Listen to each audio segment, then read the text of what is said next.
So I've been using the Indigo Mastercard for a while now, and this video is my honest and unbiased review on the Indigo Mastercard.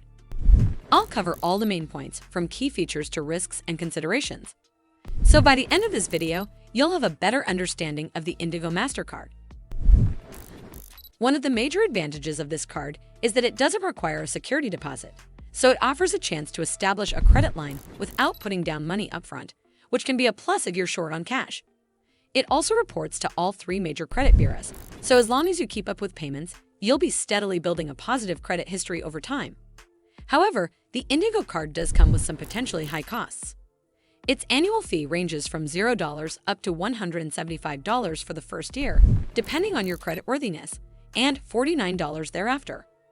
Additionally, some versions of the card are on a monthly fee of $12.50 after the first year, which adds up to an extra $150 per year, meaning the fees can eat into your credit limit and make it more costly to carry a balance. Moreover, while it has a relatively low 1% foreign transaction fee, there's no rewards program or cashback feature, which makes it less appealing if you're hoping to offset some of those fees through spending rewards.